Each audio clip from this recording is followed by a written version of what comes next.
नमस्कार। India first के astrology first में आपका स्वागत है। मैं हूं पंडित विनोद गौतम। आज बात करेंगे ग्रह स्थिति और मौसम, कैसा रहेगा मौसम। हमारी भारतीय अर्थव्यवस्था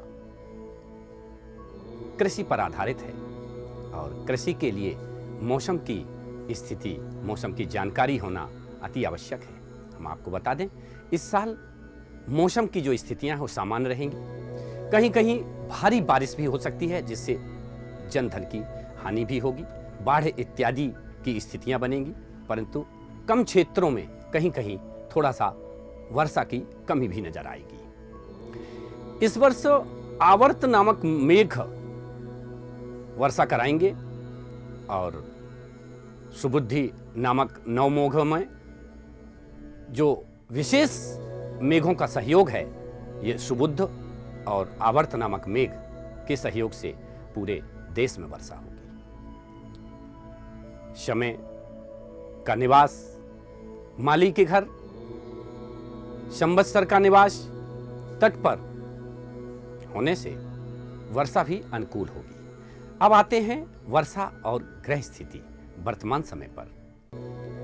चूंकि इस वर्ष आरद्रा प्रवेश, भगवान सूर्य आरद्रा नक्षत्र में 22 जून को प्रवेश करेंगे।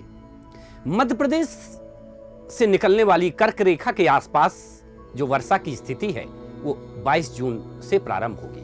परंतु इस बार ग्रह स्थिति कुछ अलग है। इसके पूर्व गुरु वक्री हो रहे हैं, साथ ही शुक्र ग्रह भी अपनी राशि परिवर्तन कर रहे हैं तथा बुध भी वक्री से मार्गी हो रहे हैं। अर्थात 20 से 21, 22, 23 जून तक 3 दिनों में 3-4 ग्रहों का मूवमेंट हो रहा है, परिवर्तन हो रहा है, उनकी गति में परिवर्तन हो रहा है। जहां गुरु उल्टी चाल चलेंगे, वहीं बुध सीधी चाल चलने लगेंगे। ऐसी स्थिति में इस बार जो वर्षा का प्रवेश होगा वो बड़े धूमधाम से, बहुत वायु वेग के साथ में होगा। तटीय क्षेत्रों में सुनामी इत्यादि का खतरा बढ़ेगा।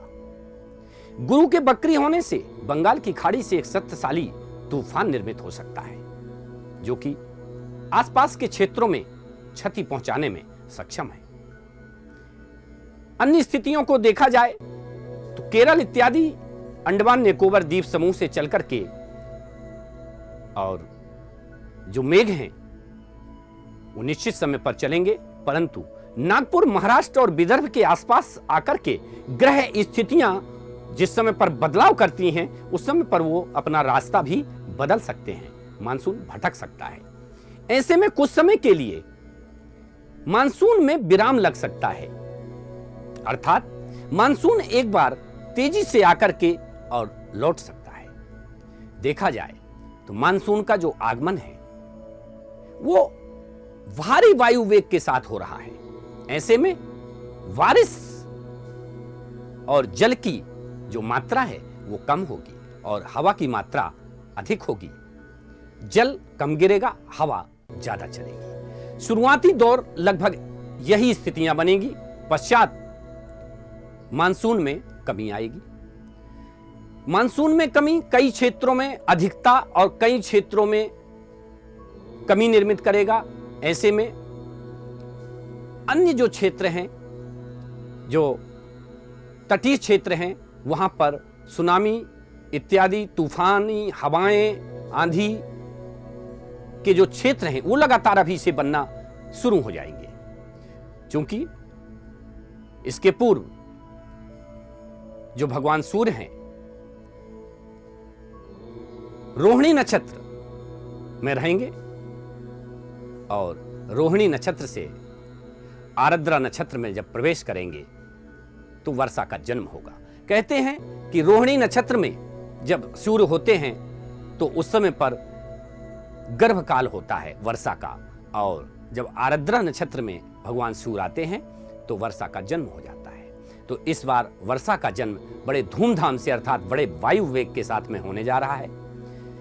20 तारीख से इसके प्रबल योग बन रहे हैं, जो कि तटीय क्षेत्रों में नुकसानदायक हैं, अतः सावधानी की आवश्यकता है। इसी प्रकार की ग्रह व्यवस्था की स्थिति की जानकारी हम आपको समय समय पर देते रहेंगे। तब तक देखते रहिए इंडिया फर्स्ट न्यूज। नमस्कार।